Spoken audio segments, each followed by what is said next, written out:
D के bag में कुछ नहीं है, लेकिन इसके जवाब शक को बढ़ा रहे हैं।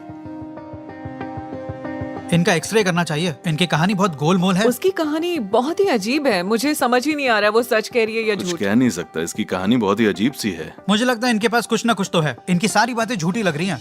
पुलिस इन्वेस्टिगेशन जारी रखने का फैसला करती है। पैसेंजर की बॉडी में इलीगल ड्रग्स मौजूद हो सकते हैं। आप प्लीज अंदर आइए। मैं और अब इसका एक्सरे किया जाएगा। एक्सरे करना पड़ेगा एक्सरे? हमें आपका। मेरा आप प्लीज एक्सरे? चलिए हमारे साथ। ठीक आइए। है। पूछताछ के दौरान तो ये लेडी फ्रेंडली बन रही थी, लेकिन जैसे ही उन्हें एक्सरे की बात बताई वो थोड़ी अपसेट हो गई। वो कहने लगी कि हम उनका टाइम बर्बाद कर रहे हैं और ये सब सिर्फ अपना मन बहलाने के लिए कर रहे हैं। वो ये नहीं समझ रही थी कि ये हमारी ड्यूटी है। नहीं, मेरी फ्लाइट छूट जाएगी और मेरे पास वक्त भी नहीं है टिकट खरीदने के लिए, और मुझे कम से कम 43,000 रुपए देने पड़ेंगे टिकट खरीदने ये के बस लिए। बहानेबाजी कर रही है, इसकी बातों में मत आना। मेरे 43,000 रुपए अब कौन चुकाएगा? बताइए बताइए, क्योंकि मेरी फ्लाइट तो अब छूट गई है। नहीं, ऐसा नहीं है। फ्लाइट नहीं छूटेगी। इस लेडी का गुस्सा बढ़ता जा रहा है और अब इसकी कहानी में और भी झोल आने लगा है।